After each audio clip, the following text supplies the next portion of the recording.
Chapitre 1. Une pièce avec trop de silence. Les Langton Towers n'étaient ni les plus hautes ni les plus majestueuses de Londres. Immeuble élégant et symétrique de la fin de l'époque édouardienne, la façade en briques rouges s'élevait précisément 8 étages au-dessus du niveau de la rue. Ses balcons en fer forgé et son hall d'entrée carrelé à damier étaient préservés avec un dévouement rare pour les bâtiments construits avant la Grande Guerre. Nichés à 2 pas de Bayswater Road, les Langton Towers conservaient le charme raffiné d'une époque révolue, et peut-être ses secrets.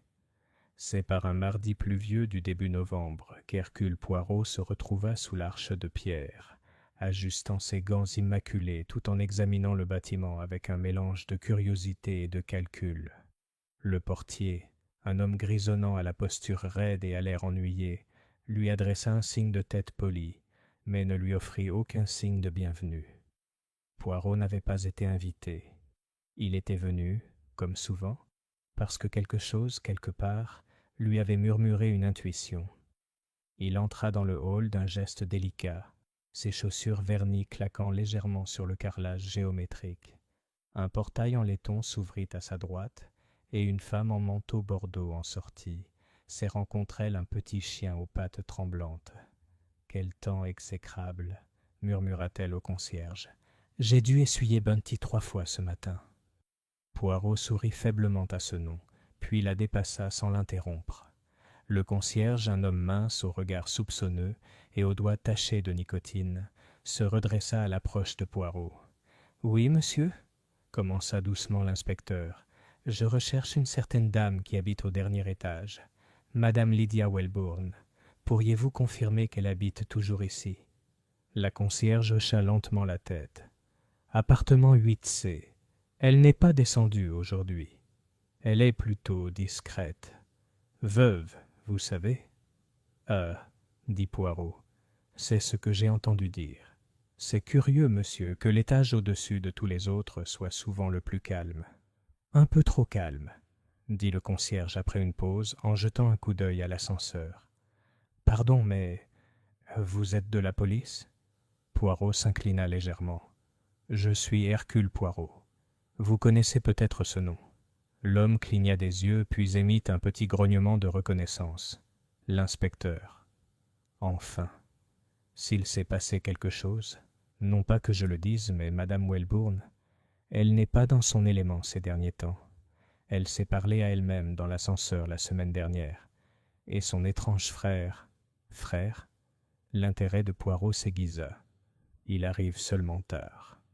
Homme mince, il porte toujours des gants. Poirot pressa ses doigts l'un contre l'autre. Et a-t-elle du personnel ?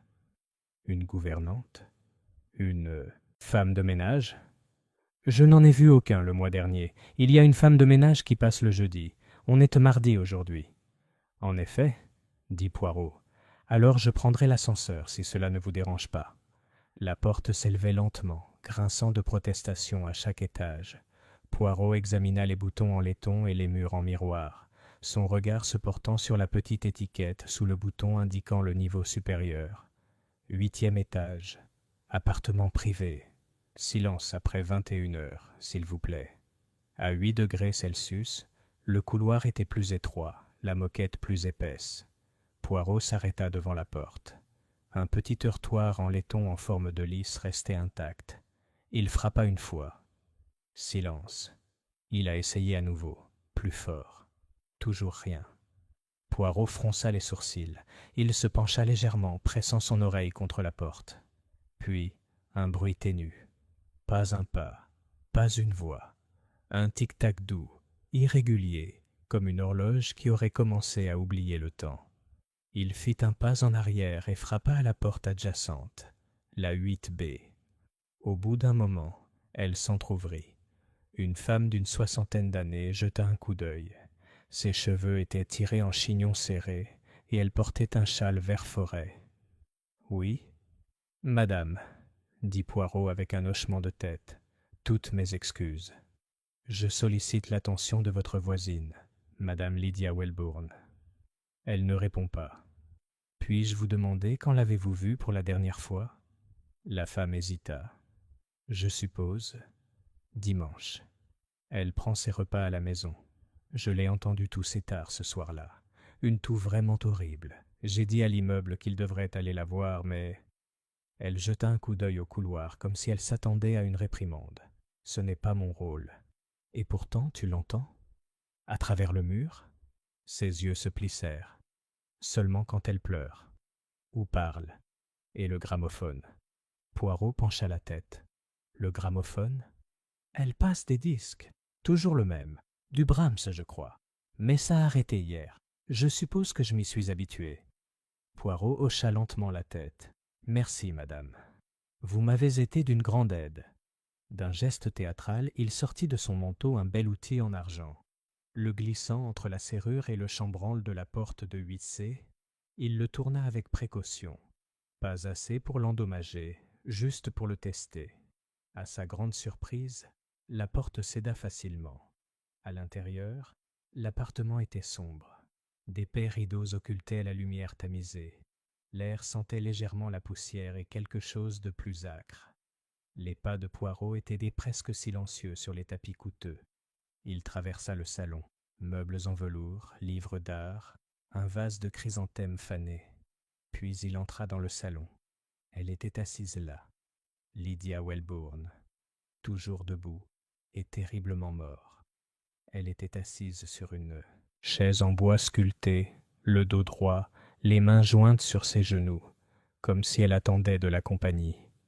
Ses yeux étaient mi-clos, et un léger résidu de poudre blanche collait à ses lèvres. Poirot se figea, et puis il la remarquait. Sur la table à côté d'elle se trouvait une tasse de thé, intacte, et à côté une autre tasse, vidée. Mais il n'y avait qu'une seule chaise. Poirot murmura. « Ah non, ce n'est pas naturel. C'est une comédie. » Une horloge sonna faiblement. Derrière une porte, on entendit le grincement d'une planche de parquet. Poirot se retourna. Quelqu'un était venu ici, très récemment, et peut-être qu'il l'était encore. Chapitre 2. Une deuxième coupe et un invité manquant.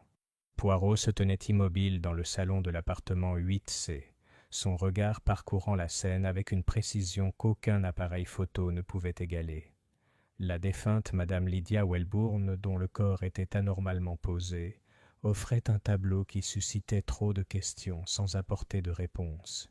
Il s'approcha avec précaution. Une odeur d'amandes amères, faible mais reconnaissable, flottait dans l'air immobile, tel un fantôme réticent à partir. Les narines de Poirot tressaillirent. « Du cyanure », murmura-t-il, ou quelque chose d'une amertume similaire. Un choix audacieux, un choix dramatique. La tasse de thé à côté de la main de Lydia était pleine. Sa jumelle, placée légèrement de travers, était sèche comme un sous-neuf. Poirot se pencha plus près. Une trace de rouge à lèvres? Non, juste une trace d'humidité sur le bord. Un homme peut-être. Pas de rouge à lèvres. Une légère empreinte sur la porcelaine. Quelqu'un avec une lèvre supérieure fine ou pressée avec hésitation. Intéressant. Il se pencha en arrière et observa la pièce. Rien n'était renversé. Aucun signe de lutte, pas de verre brisé ni de tissu déchiré. Le seul signe d'activité récente était la faible chaleur de la deuxième tasse de thé et un seul objet déplacé. Une troisième chaise coincée à mi-chemin derrière un meuble, retirée à la hâte. Les yeux de Poirot se rétrécirent. Qui était venu ici? Et à quel jeu avait-on joué? Il se retourna en entendant des pas. Le concierge que Poirot avait laissé en bas rôdait maintenant, hésitant, dans l'embrasure de la porte, casquette à la main. Est-ce qu'elle s'aventura-t-il? Poirot se redressa. Oui, Madame Welbourne est morte. L'homme déglutit. J'appelle la police. Poirot leva doucement la main. Ce serait sage. En attendant, je vous demande de maintenir le silence dans le bâtiment. Personne ne doit sortir. Le concierge hésita. Est-ce un acte criminel? Poirot haussa légèrement les épaules. Au premier regard? Peut-être pas. Mais au second regard, ah, c'est toujours le second regard qui révèle la vérité. L'homme est parti, visiblement impatient de laisser la pièce et son occupant derrière lui. Poirot prit un moment pour ouvrir la fenêtre la plus proche. La brume londonienne s'infiltrait, adoucissant les contours de la pièce. Il regarda dehors. Du haut de 8 étages au-dessus de Bayswater Road, le monde semblait silencieux et gris. Mais l'attention de Poirot ne se porta pas sur la rue, mais sur les fenêtres d'en face. Langton Towers formait un bloc jumeau, légèrement décalé. Les appartements y offraient une vue dégagée sur cet étage. Peut-être que quelqu'un avait vu quelque chose. Peut-être pas.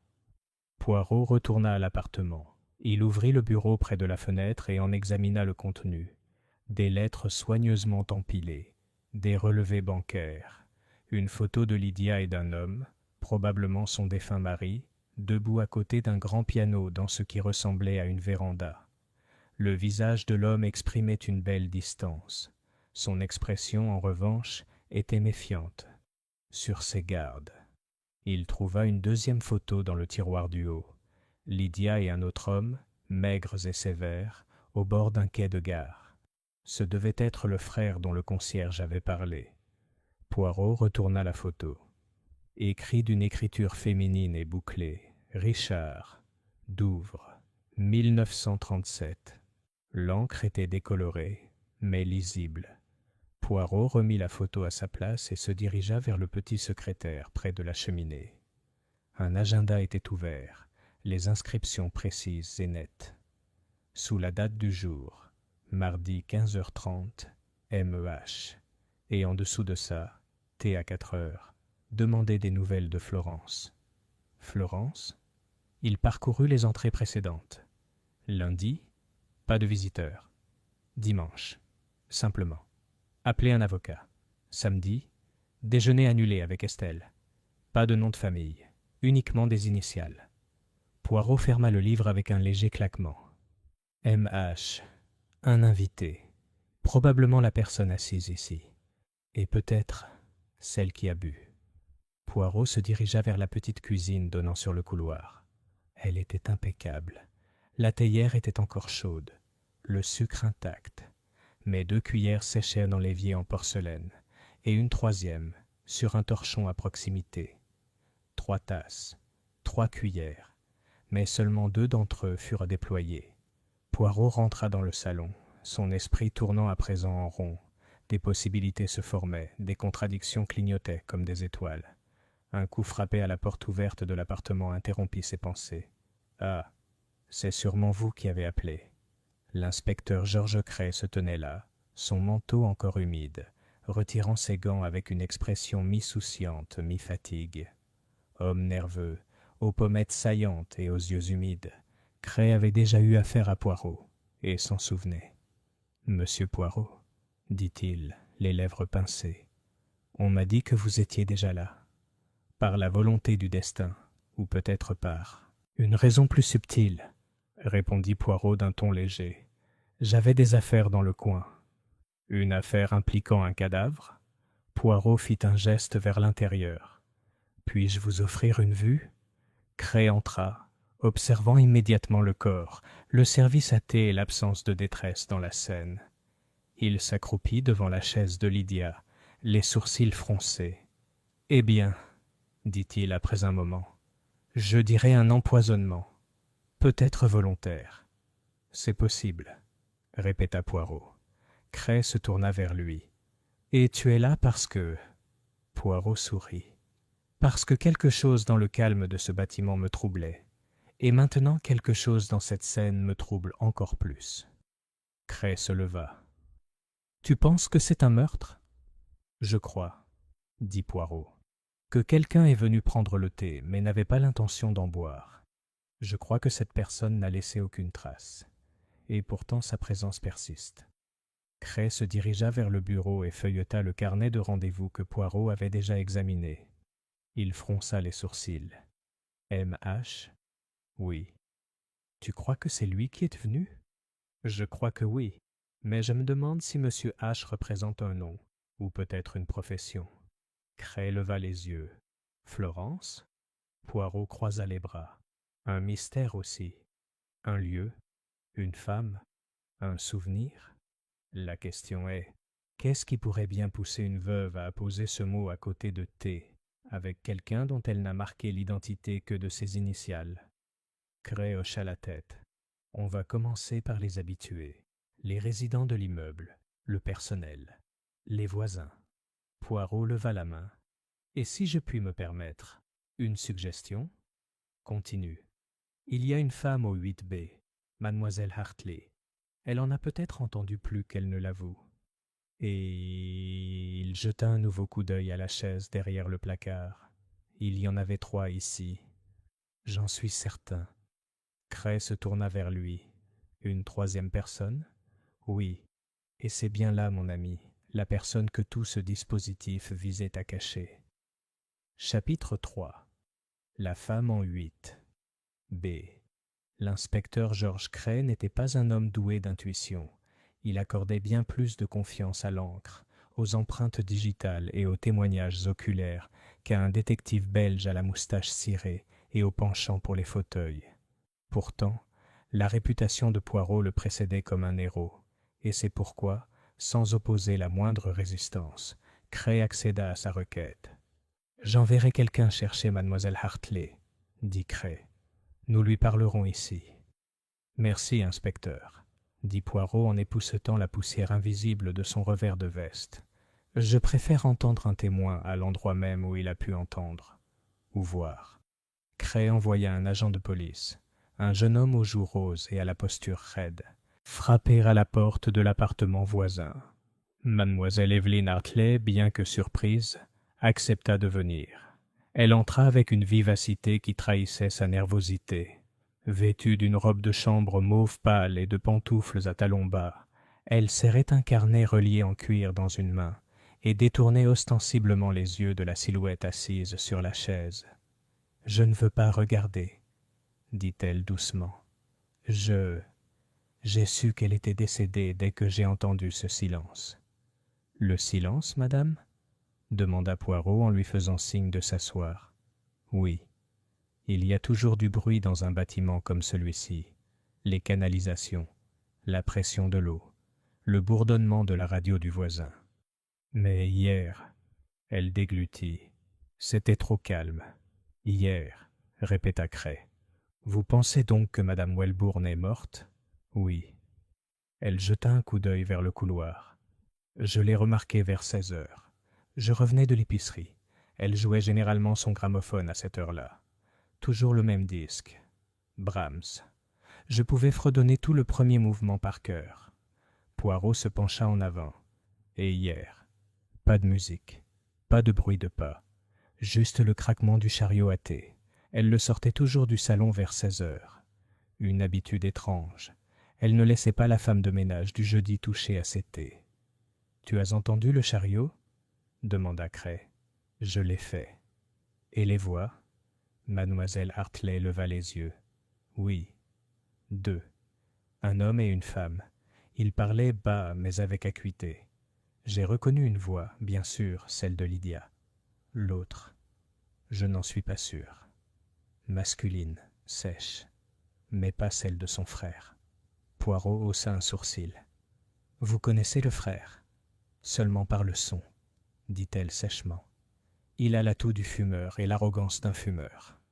Cet homme, celui que j'ai entendu, était plus doux. Plus jeune, peut-être. Je n'ai pas entendu ce qui se disait, seulement que Lydia était de plus en plus bouleversée.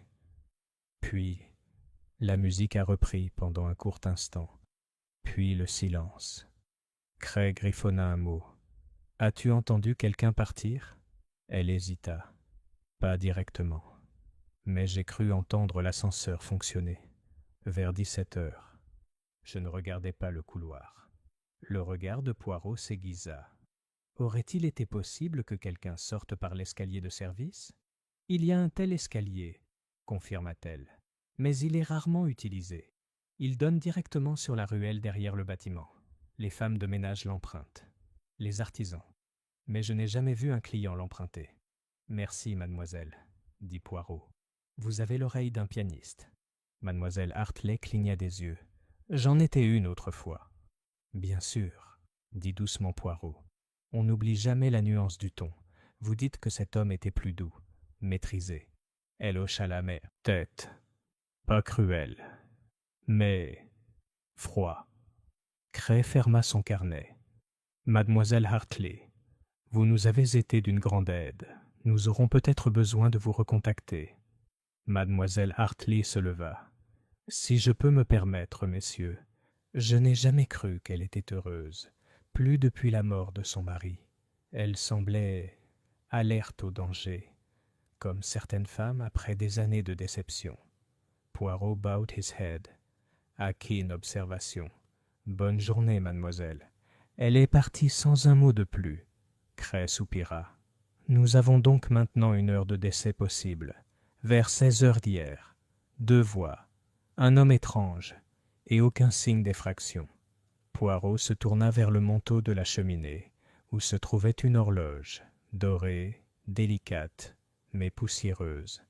Ce n'est pas seulement la présence des voix, inspecteur, murmura-t-il. C'est l'absence de la troisième. Cray cligna des yeux. Le troisième? Poirot désigna le plateau de thé. On a utilisé 3 cuillères, mais seulement 2 tasses, une pleine, une vide. Pourtant, Miss Hartley entendit 2 voix. Où est la troisième? Tu penses que la troisième personne n'a jamais parlé? Ou bien ils ne sont jamais entrés dans le salon. Peut-être sont-ils restés dans le couloir. Ou ils ont été les premiers à partir. Cray se frotta les tempes. Tu adores tes puzzles. Non, mon ami, j'aime la vérité. Poirot se tourna vers le hall. Puis-je examiner à nouveau le couloir? Sois mon invité. Poirot traversa lentement le couloir du 8e arrondissement. Sur le petit buffet près de la porte, un étroit vase en cristal contenait 3 iris fanés. Leur parfum était léger mais âcre. Mais les yeux de Poirot n'étaient pas fixés sur les fleurs. Ils étaient fixés sur le paillasson. Il y avait quelque chose de curieux là-dedans, de trop soigné. Il se pencha et passa ses doigts dans les fibres du tapis, puis le tira légèrement vers l'arrière. Là, une légère empreinte, une chaussure d'homme, ni celle de Poirot, ni celle de Cray. La semelle était peu profonde mais distincte. Et à côté, un éclat. Poirot ramassa l'objet du sol. Petit bouton de manchette. Argent, avec un H gravé en écriture cursive. Il le fit tourner entre ses doigts. « Monsieur H », murmura-t-il. Cray apparut derrière lui. « Qu'est-ce qu'il y a ?» Poirot lui tendit le bouton de manchette. « Eh bien, c'est une piste », murmura l'inspecteur. « Les initiales correspondent à l'agenda. »« En effet. Mais voyez-vous, mon ami, il n'a pas été laissé tomber près de la chaise, ni du plateau de thé. Il a été laissé tomber près de la porte. Notre mystérieux invité, Monsieur H, ne s'est jamais assis. » Cray fronça les sourcils. « Il est entré, a parlé et est reparti. Peut-être. Ou peut-être n'a-t-il jamais franchi le seuil. Alors qui a bu le thé ?» Poirot entra de nouveau dans le salon et regarda une fois de plus l'expression sereine et trop immobile de la veuve. « C'est là, » dit Poirot, « la question qui ouvrira toutes les autres. » Chapitre 4. Feuilles de thé et fil téléphonique. Le lendemain matin, Poirot arriva de nouveau à Langton Towers, parapluie soigneusement fermé et moustache imperturbable malgré la bruine qui s'abattait sur Londres, comme un enfant boudeur. Il n'était pas homme à se laisser aller au sentimentalisme. Pourtant quelque chose dans le couloir devant le 8C, son silence pesant, son papier peint sobre, ses appliques tamisées, lui rappelait des souvenirs à moitié oubliés, des secrets habillés de dentelle, un chagrin enveloppé de velours. Cray le retrouva à l'intérieur de l'appartement. Le corps avait déjà été enlevé, laissant un étrange vide dans le salon. La chaise qu'occupait Lydia Welbourne était maintenant de travers, comme si elle ne savait pas à quoi elle servait sans elle. Poirot se dirigea une fois de plus directement vers le service à thé, cette fois avec une fine paire de gants et une loupe de bijoutier glissée dans sa poche de poitrine. Aucune empreinte digitale, dit Cray l'attendant. Nettoyées, sauf les siennes. Tasses, soucoupes, théières. Tout a été nettoyé, sauf celle qu'elle tenait.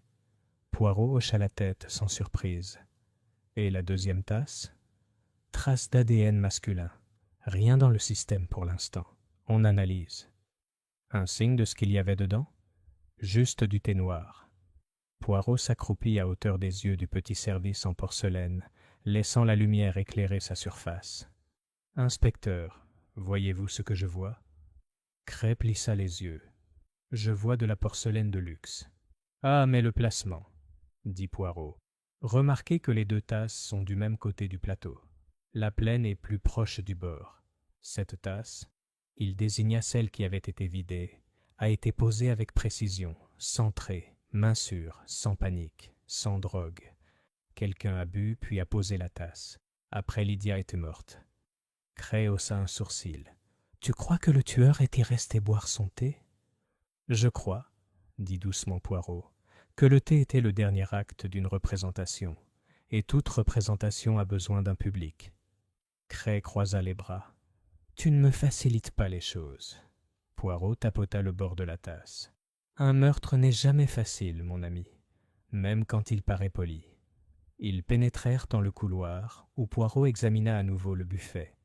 Un téléphone, à cadran, avec un combiné en ivoire, était posé à côté d'une liste de numéros manuscrits sur un bloc-notes. « Les as-tu tous essayés ?» demanda Poirot.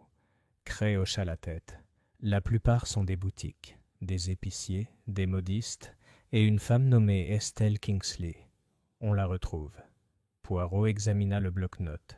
Certains chiffres étaient attébarrés, d'autres étaient marqués d'étoiles. L'un d'eux, en bas, présentait une légère tache, comme si le doigt de Lydia y avait plané, hésitant. Le nom était inscrit à côté, Florence. « Demande-moi des nouvelles du coffre. » Il se tourna vers Cray. « Encore Florence. » Cray fronça les sourcils. « Si c'est une personne, personne ne l'a trouvée. Si c'est la ville, je ne vois pas ce qu'une malle a à voir là-dedans. » « Supposons, » dit Poirot, « que Florence soit une personne, quelqu'un de proche de Lydia ou de son défunt mari, quelqu'un qui avait des raisons de rester caché. Une fille, peut-être? Une nièce? Une pupille? » Les yeux de Cray se plissèrent. « Il n'existe aucune trace d'enfant. »« Pas de casier judiciaire, » corrigea Poirot, « mais il y en a d'autres. » Ils retournèrent au bureau. Poirot examina à nouveau la photo de Lydia et de l'homme sur le quai. Douvres, 1937. « Regardez sa posture, » dit-il. « Elle se penche en arrière. Il lui serre l'épaule trop fort, et son sourire, il n'atteint pas les yeux. »« Tu penses que c'est Richard ?» demanda Cray. « Je le pense, et je pense qu'il posait problème. » Poirot ouvrit le deuxième tiroir. D'autres papiers, des reçus, un croquis d'une maison au bord de la mer, dessiné à la main, enfantin mais détaillé. Un nom était griffonné au dos à l'encre rouge, pour tante Lydie, bisous, F. Florence, dit doucement Poirot, ou peut-être une autre fille dont le prénom commence par F. Une enfant, un lien. Il remit le dessin et se tourna vers Cray. « Tu dois absolument savoir si Lydia Welbourne a déjà été la tutrice légale d'un enfant, ou en a accueilli un, ou en a pris un en famille d'accueil. » Cray fronça les sourcils. « Ça va être difficile à retrouver. » Poirot haussa un sourcil. « Mais ce n'est pas impossible. » Cray soupira. « D'accord. Je vais revoir son avocat. » À ce moment-là, un coup sec frappé à la porte rompit leur concentration. Un agent entra. « Une femme est venue vous voir, monsieur. Elle prétend être une amie du défunt. »« Un nom ?» demanda Cray. « Elle n'en a rien voulu savoir. Elle a dit que tu la connaîtrais sous le nom de Estelle. » Cray et Poirot échangèrent un regard. « Faites-la entrer, » dit Poirot. Un instant plus tard, Estelle Kingsley entra dans l'appartement. Grande, posée, elle portait un col en fourrure de renard et des gants si impeccables qu'on aurait dit peints dessus. Son parfum, un vieux mélange français de bergamote et de poudre, flottait devant elle comme un murmure. « Je ne m'assiérai pas, dit-elle avant que quiconque ne se présente, et je ne resterai pas longtemps. Mais j'ai entendu parler de Lydia, et j'ai pensé que je devais clarifier quelques points. Poirot s'inclina. Je vous en prie. Elle tourna son regard vers lui. Vous devez être l'inspecteur. En effet, Hercule Poirot. Eh bien, monsieur Poirot, j'étais l'ami de Lydia. Pas très proche, mais nous déjeunions ensemble. Nous jouions au bridge de temps en temps. Nous avons partagé une couturière une fois. Lydia était nerveuse vers la fin. Elle avait pris peur. De quoi? Demanda Cray. Estelle haussa les épaules. Elle n'a rien dit. Juste que quelqu'un était revenu. Elle avait commencé à verrouiller ses fenêtres. Elle vérifiait l'ascenseur 2 fois avant d'y monter. Est-ce qu'elle a mentionné un nom? Elle en a cité beaucoup, mais aucun qui ait du sens. Florence, Richard, Huxley. Beaucoup de noms de son passé. Huxley? Demanda Poirot. Elle hocha la tête. Maurice Huxley. C'était l'associé de son mari, disparu il y a des années. La rumeur disait qu'ils avaient une liaison. Mais bon, qui n'en a pas eu? Poirot demande doucement. Et a-t-elle parlé d'une malle? Estelle cligna des yeux. Oui, maintenant que tu le dis. Elle m'a dit qu'elle devait sortir quelque chose du coffre avant qu'il ne soit trop tard. Je croyais qu'elle parlait métaphoriquement, tu sais, un bagage émotionnel. Poirot sourit faiblement. Madame, vous avez été d'une grande aide. Une dernière chose, cette visite. Vous n'avez pris aucun rendez-vous? Non. J'étais à proximité. Je faisais des courses. Poirot jeta un coup d'œil à Cray. « On peut te rappeler si besoin. » Elle hésita. « Si tu dois le faire. » Et sur ce, elle sortit, laissant derrière elle le parfum, l'air léger du théâtre, et un autre nom. Maurice Huxley. Cray expira. Ça s'en mêle. Poirot sourit, comme toujours, avant que les fils ne se tendent. Cray le regarda. « Et maintenant ?» Poirot s'approcha à nouveau du téléphone et décrocha le combiné. « Maintenant, mon ami, je pense que nous devrions appeler Florence. » Chapitre 5. La femme qui n'était pas là. Le cadran du téléphone ronronnait tandis que Poirot tournait lentement les chiffres, chaque clic résonnant dans l'appartement sombre, comme un souffle retenu. Le combiné, chaud dans sa main gantée, grésilla légèrement lorsque l'appel fut établi. Cray se tenait à proximité, les bras croisés, tandis qu'un agent prenait des notes dans le couloir. Poirot attendait. 2 anneaux. 3. Puis, une voix de femme. « Allô? Service de blanchisserie Langdon. » Poirot cligna des yeux. « Pardonnez-moi, madame. J'essayais de joindre une certaine Florence associée à ce numéro. Serait-elle là? » Un silence. Puis, il n'y a personne de ce nom ici. Mais on fait la lessive pour les tours. Si c'est un client, je peux vérifier les dossiers. Non, non, répondit Poirot, déjà satisfait. Merci. Il a raccroché lentement. Eh bien, demanda Cray. Poirot tapota le bloc-notes à côté du téléphone. C'est une fausse piste. Cray fronça les sourcils. Tu crois que Lydia a écrit un faux numéro? Non, je crois que le numéro était correct. Autrefois, mais il ne... Ou amène plus à Florence. Ou peut-être... Florence n'a jamais eu de téléphone. Cray soupira. Toi et tes ombres. Poirot croisa les mains. C'est toujours l'ombre qui trahit la forme, mon ami. Florence existe. J'en suis certain. Elle est peut-être la clé du coffre. De Monsieur H. À la 2e tasse de thé. Avant que Cray ne puisse répondre, le gendarme réapparut dans l'embrasure de la porte. « Excusez-moi, monsieur, il y a quelque chose que vous voudrez voir. Un colis adressé à Madame Welbourne vient d'arriver en bas, mais le nom du destinataire a attiré mon attention. » Il tendit à Cray un petit paquet, du papier Kraft, oblitéré la veille du décès de Lydia. Une écriture soignée et bouclée.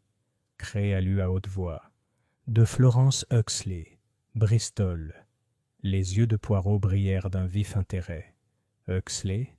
Cray hocha la tête. « Le même nom de famille qu'Estelle a mentionné hier, Maurice Huxley, l'ancien associé de son mari. Poirot prit délicatement le paquet et l'examina. « Bristol, » murmura-t-il. « Intéressant. Ouvre-le. » À l'intérieur, ils trouvèrent un petit journal relié en cuir. Aucune note, aucune explication. Juste un ruban noué autour et une simple violette pressée entre les pages. Cray a ouvert les premières lignes. Août 1938. Tante Lydia me dit de me taire quand Richard vient me voir. Elle dit qu'il a des sautes d'humeur. Je ne l'aime pas. Il me regarde bizarrement. Mais je ne dirai rien. Je ne veux pas être renvoyé. Poirot lui prit doucement le livre et continua à lire, les lèvres serrées. Janvier 1939. Maurice m'a apporté des bonbons. Il ne me regarde pas comme Richard. Tante Lydia dit qu'il est gentil. Mais il est parti. Ils se sont disputés à propos d'une lettre. Quelque chose à propos du fait que Florence ne partait pas sur le continent. Cray expira. Alors Florence vivait avec elle. Une enfant. Et Richard, Poirot l'interrompit doucement, était une menace. Et peut-être plus encore. Maurice Huxley disparaît. Florence est tenue à l'écart. Lydia reste ici, seule mais effrayée. Il a tourné une autre page. Juin 1940. Ils ont verrouillé le coffre. Tante Lydia a caché la clé. Elle dit que personne ne doit la trouver. Jamais. Elle dit que même Maurice ne sait pas où elle est. Moi seul. Mais j'ai promis. Poirot leva les yeux. Vous voyez, inspecteur, il y a quelque chose dans ce coffre. Quelque chose qui vaut la peine d'être caché. Quelque chose qui les liait tous ensemble. Cray s'appuya contre la cheminée. Alors maintenant, nous avons Lydia, morte. Florence, disparue, peut-être vivante. Maurice Huxley, disparu depuis longtemps. Richard, peut-être mort, peut-être pas. Et Estelle Kingsley qui jette des noms comme des cailloux dans une mare. Poirot sourit faiblement. Et Monsieur H. Cray haussa un sourcil. Tu ne penses pas que Monsieur H est Maurice? Poirot brandit le bouton de manchette, en argent, avec le H en cursive. Si c'est le cas, alors Maurice est de retour. Et il n'est pas venu pour pleurer, mais pour terminer quelque chose qui n'était pas encore fait. Ils se retournèrent au bruit de pas précipités. Le concierge apparut, essoufflé. « Messieurs, désolé de vous interrompre. Il y a quelqu'un dans le hall qui demande Madame Welbourne. » Poirot se raidit. « Un nom ? Elle dit qu'elle s'appelle Florence. Florence Huxley. » Cray le fixa. « Tu plaisantes ?» L'homme secoua la tête. « Elle dit que c'est sa nièce. » Poirot attrapa son manteau. « Il faut descendre. Tout de suite. » Ils descendirent par l'ascenseur, Poirot calme et serein, Cray palpitant d'une urgence contenue. Le hall était silencieux, étrangement silencieux. La seule silhouette debout près du comptoir du concierge était une femme d'une trentaine d'années, vêtue simplement de laine bleu marine et portant un parapluie aux manches craquelées. Ses cheveux noirs étaient striés de gris aux tempes, et ses yeux, écarquillés et attentifs, arboraient le regard hanté de quelqu'un habitué à être oublié. Elle se retourna alors qu'il s'approchait. « Je cherche Lydia Welbourne, » dit-elle doucement. « Elle m'a envoyé quelque chose. Une clé, je crois. Elle est arrivée ce matin. Mais je ne l'ai pas encore ouverte. » Poirot s'avança. « Florence Huxley ?» demanda-t-il. Elle cligna des yeux. « Oui. »« Est-ce que je te connais ?»« Je m'appelle Hercule Poirot, » dit-il. « Et je crois que nous avons beaucoup de choses à nous dire. Venez, nous parlerons en privé. » Florence hésita, jetant un coup d'œil à Cray. « Est-ce qu'elle va bien ?» murmura-t-elle. Le visage de Poirot s'adoucit. « Non, mademoiselle. J'ai le regret de vous informer qu'elle ne l'est pas. » Florence retint son souffle, mais ne s'effondra pas. Elle hocha simplement la tête, les doigts crispés sur son parapluie comme une bouée de sauvetage. « Alors je suppose qu'il est temps que je déverrouille le passé. » Chapitre 6. La clé qui a ouvert le silence.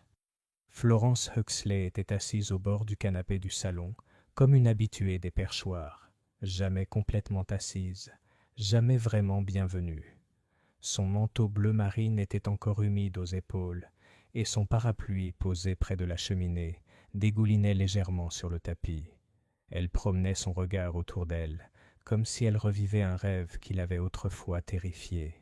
« Rien n'a changé, dit-elle doucement. Même rideau, même parfum, lavande et naphtaline. » Poirot l'observa attentivement. « Vous habitiez ici, mademoiselle ?»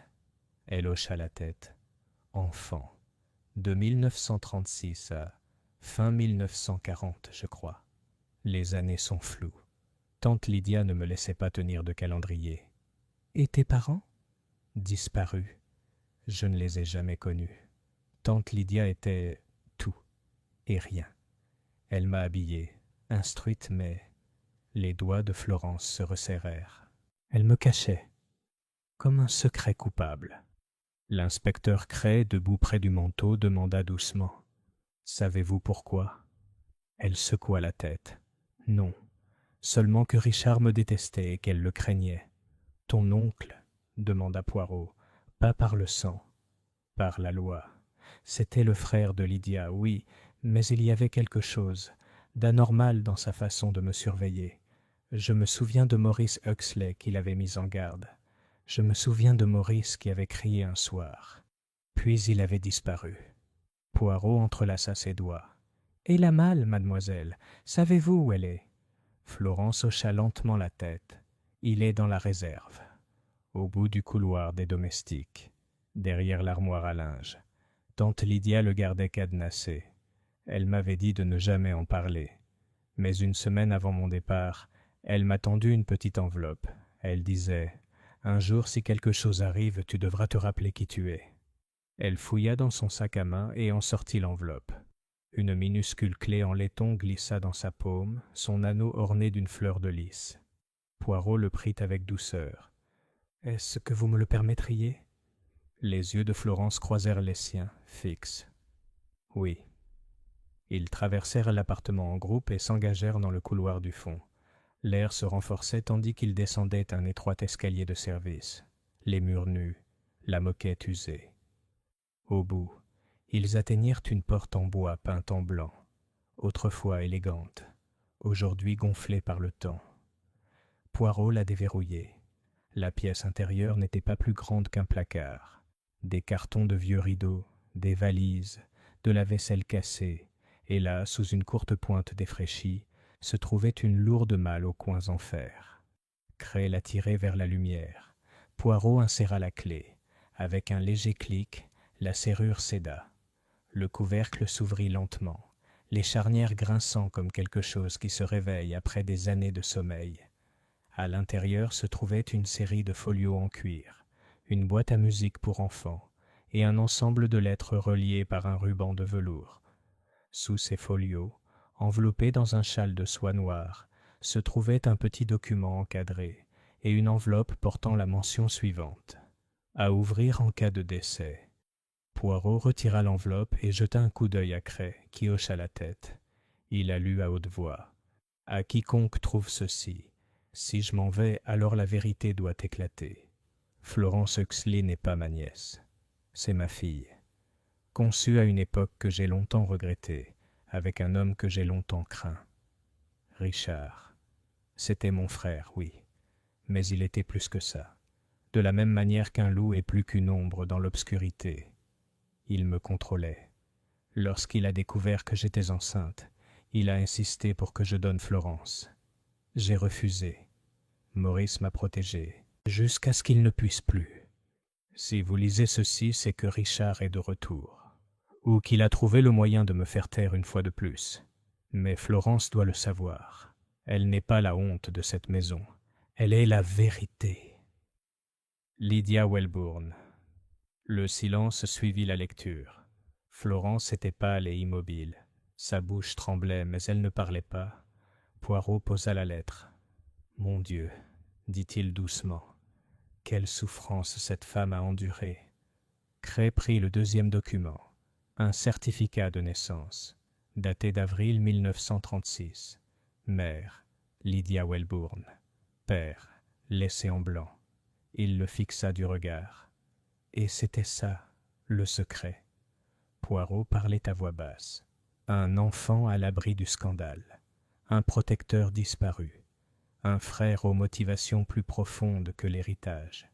Cray croisa les bras. On connaît maintenant la vérité sur Florence. Mais quel est le lien avec le meurtre? Poirot contempla les objets à l'intérieur du coffre. Parce que quelqu'un connaissait cette vérité, ou la soupçonnait, et craignait ce que Lydia pourrait en faire, surtout si Maurice Huxley était revenu. Il se tourna vers Florence. « Mademoiselle, ce matin avant votre arrivée, vous avez dit que Lydia vous avait envoyé quelque chose ?» Florence hocha la tête. « Oui. Un petit colis. Il est arrivé par la poste. » Elle fouilla dans son sac à main et en sortit une enveloppe plus petite. À l'intérieur se trouvait une seule photographie. Il montrait Lydia tenant un bébé. Florence. Derrière elle, presque hors champ, un miroir. Et dans le miroir, à peine visible, un homme de grande taille les observait. Poirot plissa les yeux. « Cette photo n'a pas été prise ici. »« Non, » murmura Florence. « C'était la maison au bord de la mer. » Celle de Maurice. Je me souviens. C'est lui qui a pris la photo. Mais le miroir. Cray expira. L'homme dans le miroir, c'est Richard. Poirot se leva brusquement. Il faut retrouver Maurice Huxley, vivant ou mort. C'est peut-être lui qui est revenu, ou celui qui l'a prévenu. Cray le regarda. On ne sait même pas s'il est dans le pays. L'expression de Poirot était froide et certaine. Oh, mais si, mon ami, parce qu'il a laissé quelque chose derrière lui. Il retourna au salon et brandit le bouton de manchette en argent, celui marqué d'un H. Cray hocha lentement la tête. « Tu crois que Maurice est revenu pour avertir Lydia? Ou pour affronter Richard ?»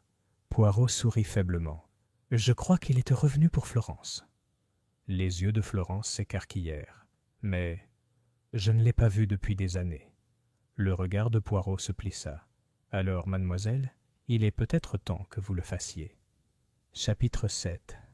Le fantôme au bouton de manchette en argent.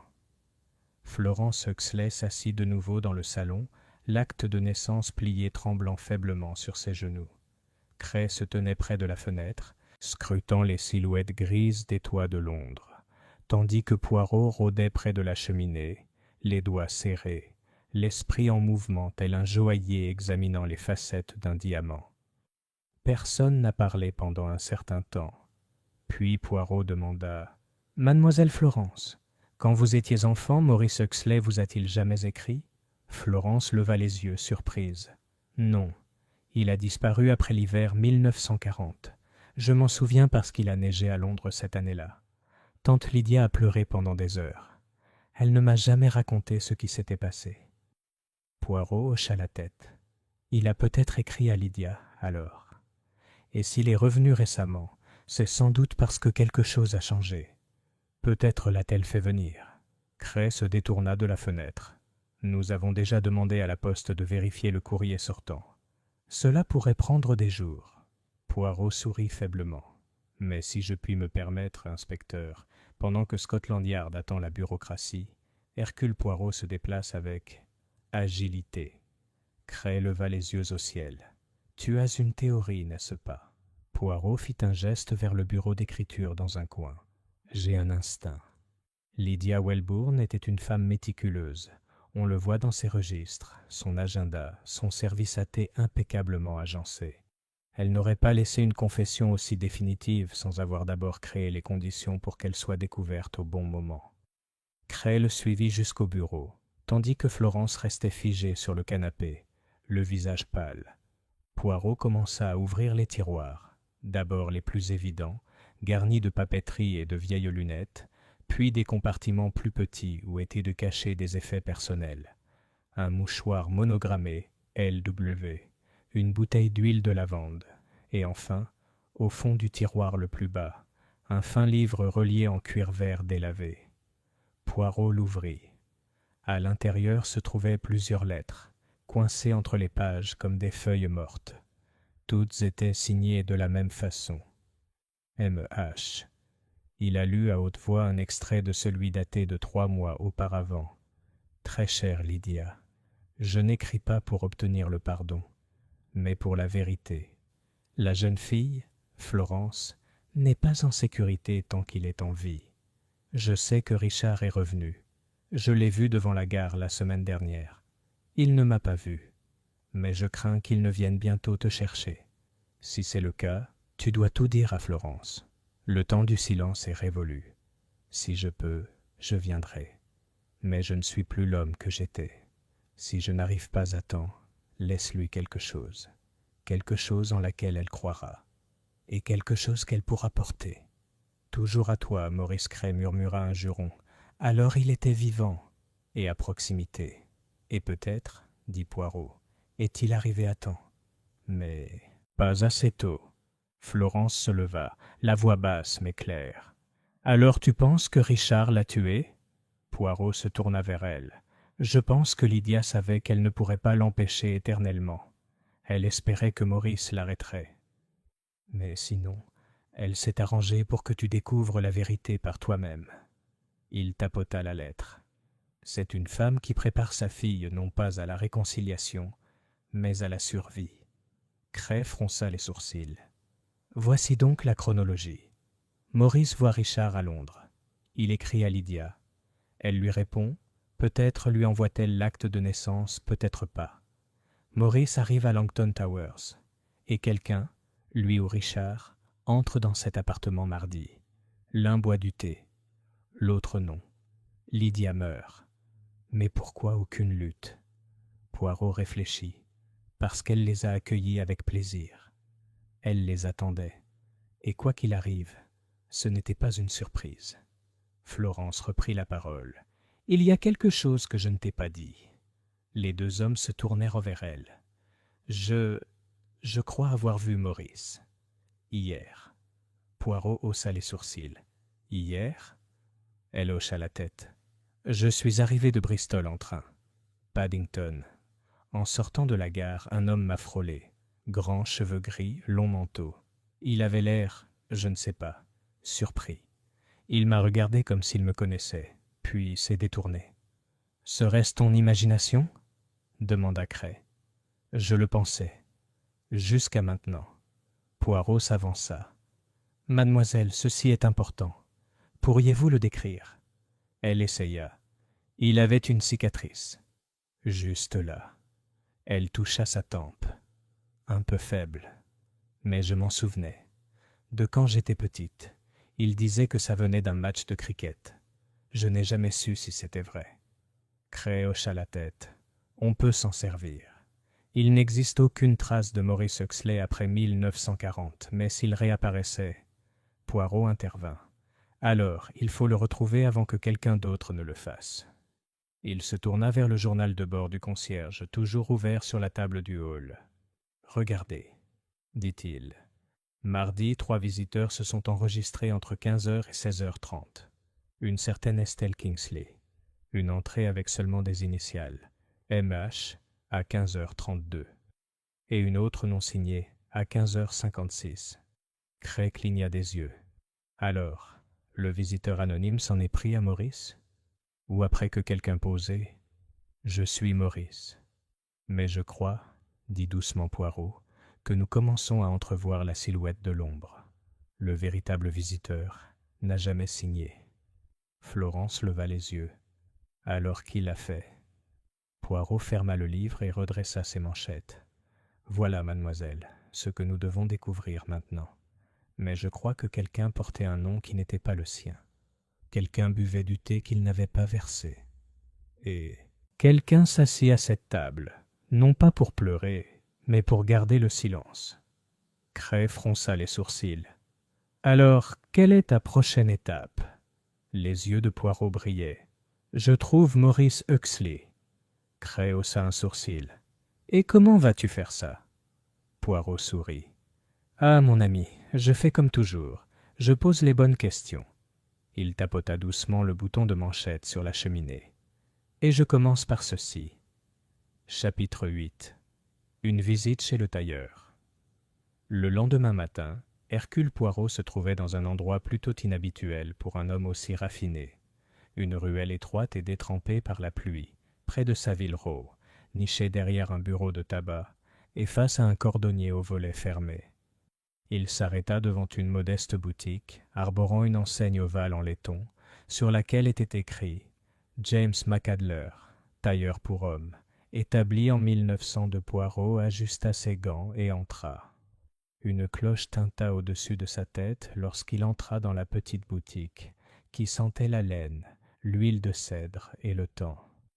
Des costumes aux coupes impeccables bordaient les murs, et un mannequin, seul dans un coin, portait un gilet si précis qu'il semblait sculpté. Un jeune homme derrière le comptoir leva les yeux avec la confiance sereine de quelqu'un qui connaît les tissus comme un violoniste connaît le son. « Bonjour », salua Poirot. « Je cherche des informations sur un certain monogramme. » Il fouilla dans son manteau et en sortit le bouton de manchette en argent gravé du H. Le jeune tailleur l'examina d'un œil exercé. Belle argenterie, style édouardien, gravé à la main, pas avec les machines modernes. On le voit à la légère irrégularité dans la boucle du H. Saurais-tu par hasard qui l'a commandé? C'est possible. Savez-vous quel tailleur a confectionné la chemise ou le costume assorti? Hélas non. Mais j'avais une théorie selon laquelle James McAdler aurait pu avoir cet honneur. Le jeune homme eut un rictus. Monsieur McAdler est décédé il y a quelques années, monsieur. Je suis son petit-fils, Edward. Nous conservons cependant des dossiers clients détaillés. Si c'était l'un des nôtres, nous le saurons. Poirot sourit. Vous me redonnez foi dans les archives britanniques. Il regarda Edward disparaître dans un bureau à l'arrière et revenir 10 minutes plus tard avec un grand livre marron cabossé. « Tenez, » dit-il en ouvrant le livre à la section marquée « H ». Nous avons eu un certain Maurice Huxley comme client, un client régulier jusque dans les années 1930. Il est revenu le mois dernier pour un essayage. Les yeux de Poirot pétillèrent. « Le mois dernier ?» Edward hocha la tête. « Oui, ça m'a surpris aussi. Il a dit qu'il était en ville pour un court moment. Il a demandé un essayage discret. Il a payé en espèces. Un homme d'un certain âge, grand, grisonnant, avec une légère cicatrice sur la tempe gauche. « C'est lui, » dit doucement Poirot. Édouard tourna quelques pages. Il acheta un costume 3 pièces gris foncé, doublé de soie, avec des boutons de manchette en argent, exactement le même modèle. Il en demanda même une paire supplémentaire. Il prévint qu'il risquait d'en perdre une. Poirot gloussa. « Prophétique !» Edward poursuivit. « Il n'a donné aucune adresse de réexpédition. Il a seulement indiqué qu'il pourrait revenir avant Noël. A-t-il mentionné où il logeait ?» Edward secoua la tête. « Non, mais il a laissé ça derrière lui. Accidentellement, je suppose. » Il tendit la main sous le comptoir et en sortit un petit bout de papier, un reçu plié. Poirot l'ouvrit. « Chambre 3B, hôtel privé Cartwright, Paddington. » Le regard de Poirot s'aiguisa. « Vous avez été d'une grande aide, monsieur. Si monsieur Huxley revient, je vous prie de contacter immédiatement la cour. » Edward hocha la tête. « Je le ferai. » J'aimais bien cet homme, ses yeux tristes cependant, comme si la vie lui avait montré quelque chose qu'elle n'aurait pas dû. Poirot quitta le tailleur d'un pas rapide et hélit un taxi. À l'hôtel Cartwright, Paddington. Le Cartwright's Private Hotel était un étroit bâtiment couleur crème, coincé entre un salon de thé et un bureau de tabac. Il accueillait une clientèle solitaire, colonel à la retraite, écrivain désabusé et homme d'affaires discret. Le genre d'endroit où chacun s'occupait de ses affaires, car celles des autres n'étaient jamais bonnes. Poirot entra, chapeau à la main, et salua la femme à la réception. Une matrone mince aux cheveux de fer qui leva les yeux de son tricot, avec le mépris de quelqu'un interrompu en plein milieu d'une maille en verre. « Oui, madame, je m'informe d'un invité, Maurice Huxley. Chambre 3B. » Son froncement de sourcils s'accentua. « Vous êtes policier ?» Poirot sortit sa carte. « Le changement dans son comportement était subtil mais suffisant. Il était là.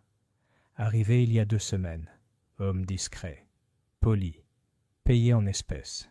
Parti mercredi matin. Mercredi ? Répéta Poirot. C'est le lendemain de la mort de Lydia Welbourne. Elle hocha la tête. Il a fait ses bagages tôt. Il semblait perturbé. Il n'a même pas attendu le petit déjeuner. Il a laissé la clé sur le comptoir. Il a dit qu'il reviendrait. Poirot se pencha. A-t-il laissé quelque chose derrière lui? La femme hésita puis disparut dans l'arrière-boutique. À son retour, elle tenait un petit paquet, relié par une ficelle marron, sans étiquette de retour. Il m'a demandé de le garder au cas où quelqu'un viendrait le demander. Il m'a dit qu'elle s'appelait Florence. Poirot le prit avec douceur. « Merci. » De retour dans l'appartement de Lydia, Florence s'assit avec Cray, qui scrutait de vieilles photos à la recherche de visages qui ne vieillissaient plus. Poirot entra et posa le paquet sur la table. Les yeux de Florence s'écarquillèrent. « Je reconnais cette ficelle, » murmura-t-elle. « Tante Lydia emballait toujours les cadeaux comme ça, avec cette double boucle. » Poirot hocha la tête. À l'intérieur, il y a quelque chose qui t'est destiné. Florence le dénoua d'une main tremblante. À l'intérieur se trouvait la photographie d'une femme debout aux côtés d'une jeune Lydia, toutes deux souriantes sur les marches d'une petite maison en bord de mer. Au dos, à l'encre délavée. Pour Florence, la vérité existe même lorsque les gens ne vivent pas. Sous la photo se trouvait une lettre écrite par Maurice avec soin. Florence, si tu lis ceci, c'est déjà trop tard. Encore une fois, ta mère était une femme courageuse. Elle a sacrifié sa fierté, sa sécurité et son nom pour te protéger. J'aurais dû faire plus. Richard a toujours marché dans l'obscurité. Si c'est lui qui a réduit Lydia au silence, sache qu'il réessayera. Tu es la dernière pièce, le dernier témoin. Trouvez-moi si vous pouvez. J'attendrai, mais soyez prudent. Certains noms sont encore dangereux. Maurice Florence leva les yeux, les larmes aux yeux. Puis il était ici. Il essayait pour aider. Poirot posa doucement une main sur son épaule. Et maintenant, c'est à notre tour de l'aider, ou de découvrir s'il a déjà payé le prix de son retour. Cray, qui était resté silencieux, prit alors la parole. Le problème, c'est que Richard est un fantôme. Pas d'adresse, pas de traces, pas même de nécrologie. Poirot se tourna vers la fenêtre. Alors, il faut chercher l'ombre du fantôme. Quelqu'un l'a vu, quelqu'un a été trompé par lui, et quelqu'un, j'en suis sûr, nous a déjà dit la vérité, sauf que nous ne l'avons pas encore entendu. Il se retourna les yeux perçants. Je crois qu'il est temps de retourner voir mademoiselle Evelyn Hartley au 8B, car c'est dans les pièces silencieuses, inspecteur, que se cachent les secrets les plus bruyants. Chapitre 9.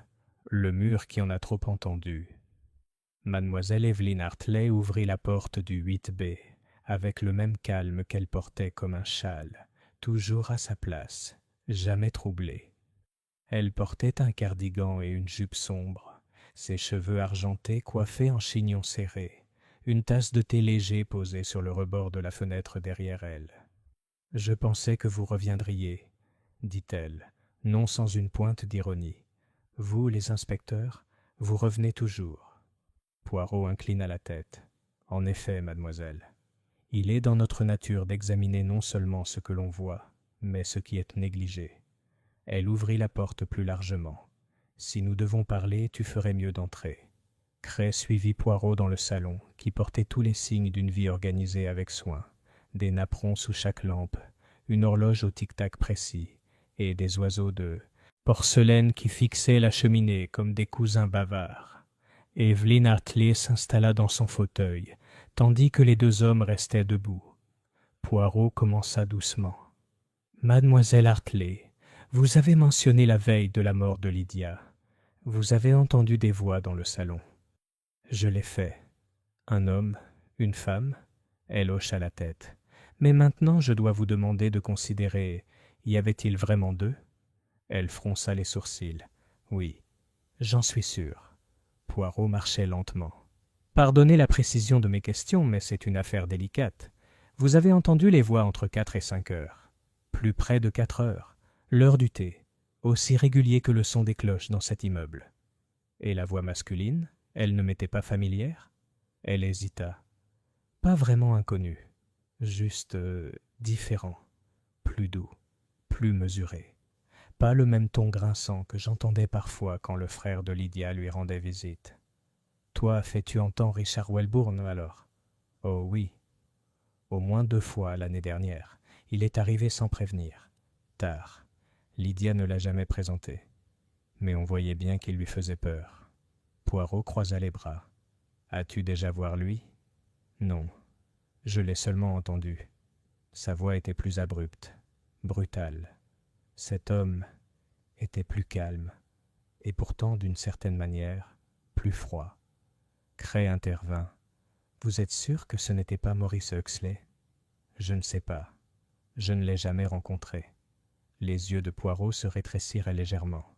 Et pourtant, mademoiselle, il y a quelque chose que je soupçonne que vous ne nous avez pas dit. Elle rougit. Pardon? Poirot fit un geste doux. Je crois que vous avez une meilleure vue sur la vie de Lydia que vous ne l'admettez. Vous et elle partagiez plus qu'un mur. Peut-être même une entente discrète. Mademoiselle Hartley le fixa un instant, puis, avec un soupir, se leva et se dirigea vers le bureau. D'un tiroir, elle sortit un petit paquet enveloppé dans du papier fleuri. « Elle me l'a donné il y a 2 semaines, dit-elle doucement. Elle m'a dit de ne pas l'ouvrir à moins qu'il ne se passe quelque chose. » Poirot prit le paquet avec précaution et le déballa. À l'intérieur se trouvait un trousseau de clés anciennes, un programme de théâtre de 1939 et un mot plié. « Evelyne, s'ils me trouvent en premier, dis à Florence de trouver la maison de la mère, et de ne pas faire confiance à l'homme au sourire argenté. » Cray la lut à haute voix 2 fois. « La maison de la mère ?» demanda-t-il. Les yeux de Poirot brillèrent. « Mais oui, chez Maurice, celle de la photo, sur la côte. » Mademoiselle Hartley hocha la tête. Lydia y allait quand elle était jeune. Elle adorait la mer. Elle disait que ça lui donnait l'impression de penser clairement. « Sais-tu où c'est ?» demanda Cray. « Je crois que c'est près de Hastings. Une petite propriété près de Fairlight. Elle a été léguée à Maurice par testament. Lydia n'est jamais venue lui rendre visite après sa disparition. Elle disait qu'elle abritait trop de fantômes. » Poirot rangea le mot. « Alors, il faut visiter cette maison. Car il semble que seuls les fantômes disent la vérité dans cette affaire. » La voix de mademoiselle Hartley, pourtant calme, se durcit soudain. « Vous pensez que Richard est encore en vie, n'est-ce pas? Je fais. Et il est revenu. Il l'a tué. Je le soupçonne. » Elle ferma les yeux un instant. « Alors, retrouve-le. Cette pauvre femme a passé sa vie à essayer de survivre à une ombre. » Poirot s'inclina. « Nous le ferons, mademoiselle. Vous avez ma parole. » Plus tard dans la journée, Langton Towers, Hall Poirot, Cray et Florence se retrouvèrent dans le hall en marbre, tandis que la lumière extérieure s'estompait dans le violet meurtri du soir. L'expression de Florence était indéchiffrable, ses bras étroitement croisés autour d'elle. « La maison de la mère, » murmura-t-elle. « Je n'y suis pas allée depuis que j'étais petite. Mais je m'en souviens. Les marches qui descendaient vers la rive, le chant des mouettes. J'avais un petit seau en fer blanc avec une anse rouge. » Poirot posa une main légère sur son épaule. « Alors, nous reviendrons ensemble. » Cray regarde sa montre. « Je peux préparer une voiture demain matin. On sera à Fairlight vers midi. » Poirot hocha la tête. « Bien. Mais il faut faire attention. Si Richard Welbourne est se cacher, alors la maison de la mère pourrait être notre scène pour l'acte final. » Les yeux de Florence rencontrèrent ceux de Poirot. « Et s'il est déjà là ?» demanda-t-elle. La voix de Poirot était ferme. « Alors, arrivons avant que le rideau ne tombe. » Chapitre 10. La maison au bord de la mer. Le lendemain matin, Poirot, l'inspecteur Cray et Florence Huxley étaient à bord d'une Daimler vert foncé, roulant vers le sud-est à travers la campagne du Sussex.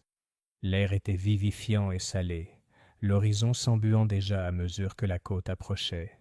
Tandis qu'ils traversaient des champs jaunis par l'hiver, Florence était assise en silence sur la banquette arrière à côté de Poirot, les mains crispées sur son sac à main comme une bouée de sauvetage. « Êtes-vous sûr que c'est bien ici ?» demanda Cray en ajustant sa carte tandis qu'il s'engageait dans un chemin accidenté près de Fairlight. « Oui, » murmura Florence. Il y avait un petit portail en pierre, couvert de lierre, et un figuier qui se penchait vers les fenêtres. La voiture ralentit devant un étroit portail en fer, à moitié englouti par une haie sauvage et des années de négligence. À côté, un panneau rouillé indiquait « À la peinture écaillée, vue sur la coquille, privé ». Poirot sortit le premier. L'air était lourd de sel et de silence. Le seul bruit était le fracas rythmé et faible des vagues sous la falaise. La maison elle-même était modeste. Un bâtiment blanchi à la chaux à 2 étages, avec des fenêtres donnant sur la mer, et un toit voûté pour résister au vent qui durait depuis des décennies. Les rideaux ondulaient faiblement derrière les vitres fissurées. Une mouette tournoyait au-dessus d'eux, comme un avertissement. Florence s'approcha de la porte et marqua une pause. « La dernière fois que je suis restée ici, dit-elle, Maurice m'a donné une pastille à la menthe et m'a dit de ne pas pleurer. » Poirot se pencha en avant et tourna doucement la poignée de porte. Déverrouillée. La porte s'ouvrit en grinçant sur un couloir sombre, tapissé de cadres poussiéreux. L'air était calme, mais pas vicié. Quelqu'un avait ouvert une fenêtre récemment. Une faible trace de pas, récente et solitaire, marquait le parquet devant. Cray assortit son pistolet.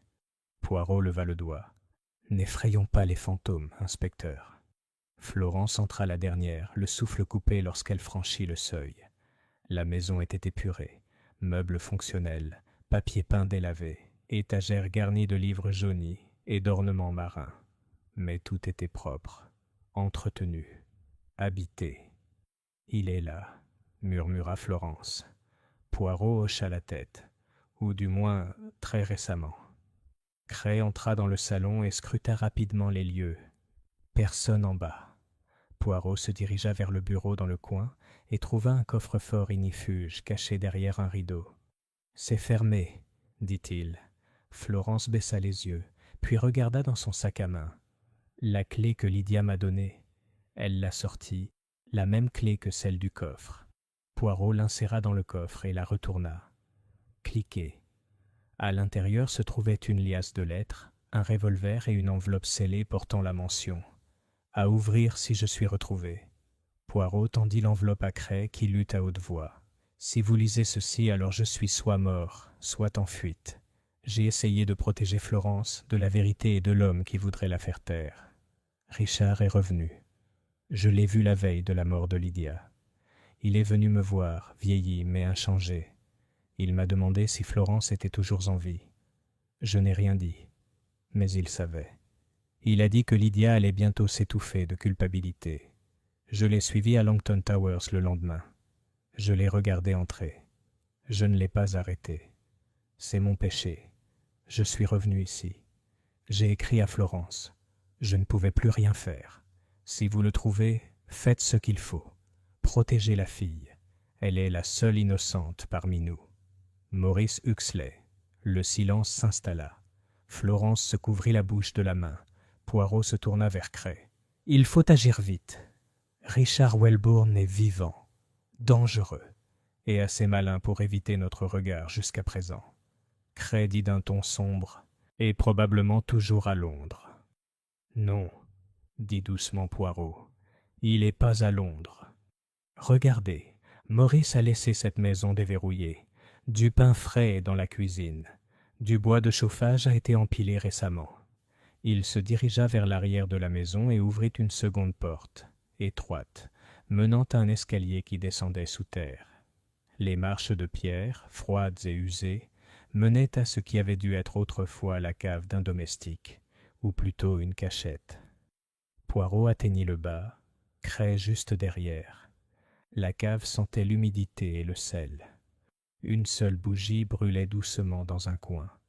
Un lit de camp, une couverture, un cartable, et assis dans le noir, fixant le mur comme s'il allait s'ouvrir, se trouvait un homme vêtu d'un manteau gris, mince, aux yeux creux, au visage pâle et buriné. Il se tourna lentement. Florence haleta. « Maurice ?» L'homme cligna des yeux, comme s'il se réveillait.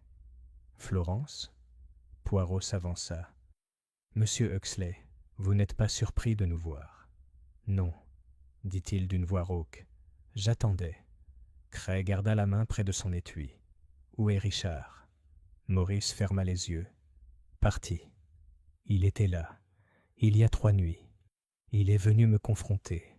Il a dit que j'avais trahi la famille. Il a dit que Florence n'aurait jamais dû naître. Ce qui s'est passé, la voix de Maurice était rauque.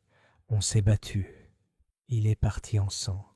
Je l'ai suivi, mais je l'ai perdu quelque part sur les falaises. » L'expression de Poirot s'assombrit. Il est peut-être encore en vie. Maurice hocha la tête. Il ne s'arrêtera pas. À moins que quelqu'un ne l'arrête. Florence s'avança.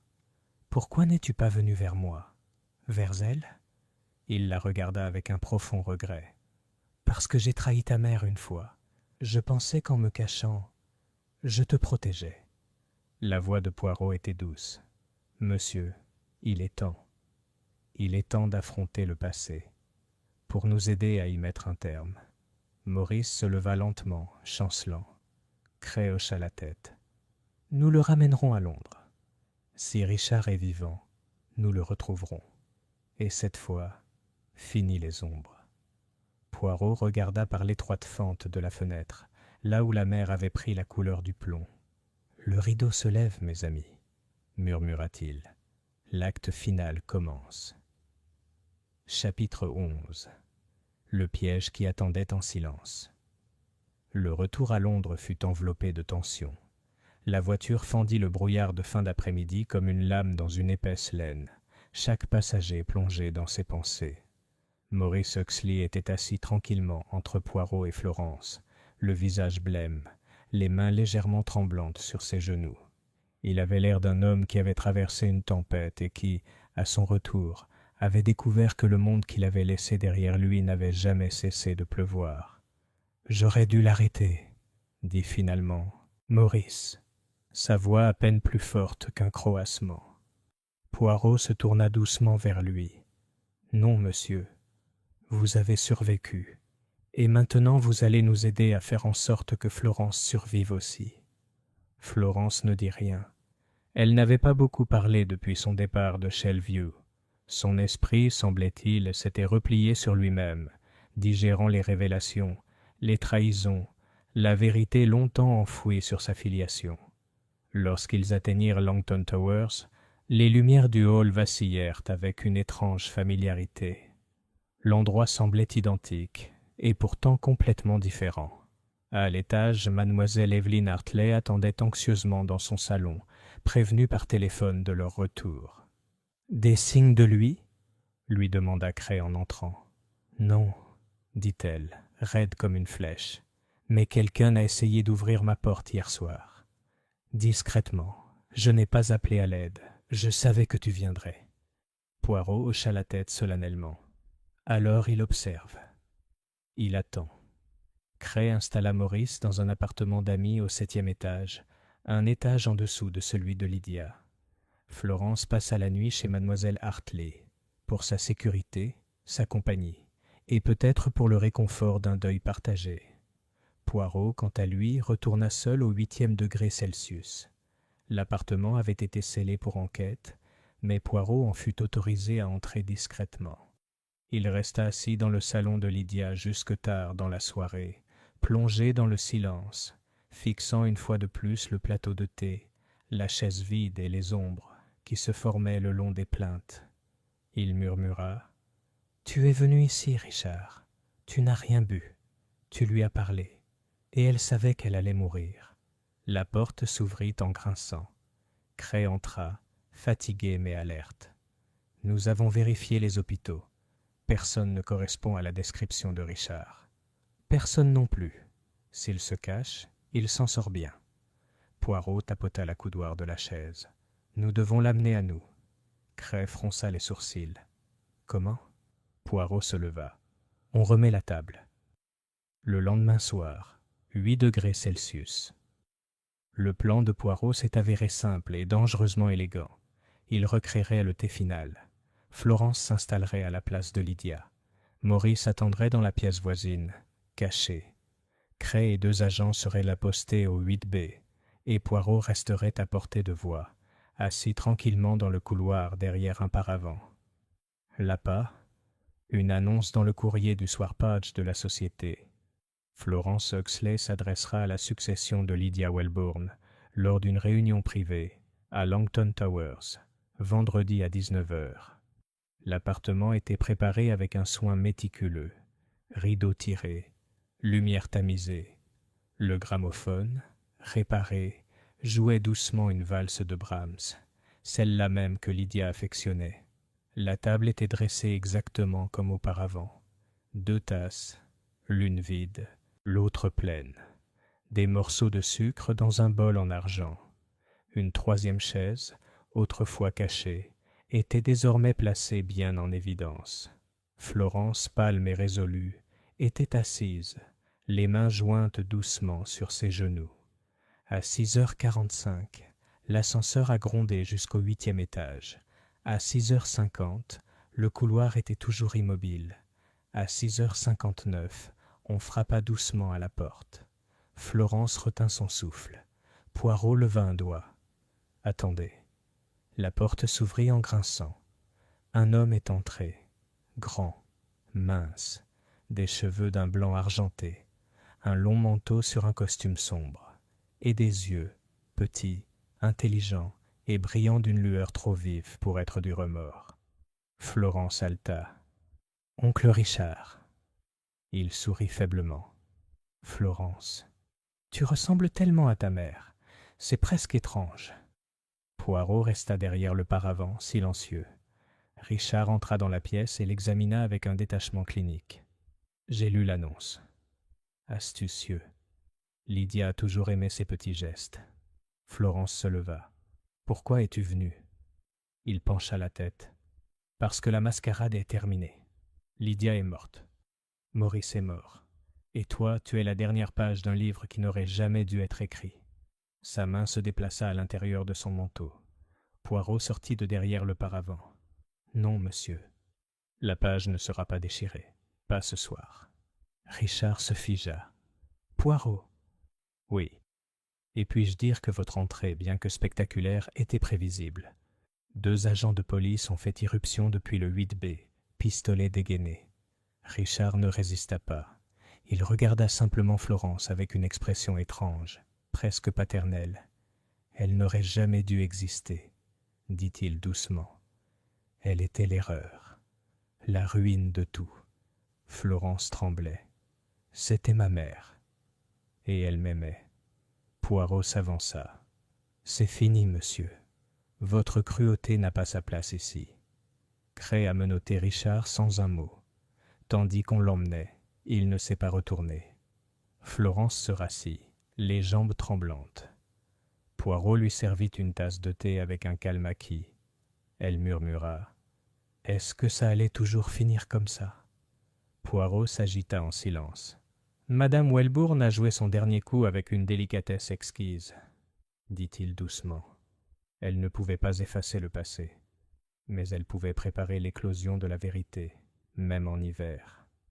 Florence le regarda. « Et Maurice ?» Poirot hocha la tête. « Il témoignera.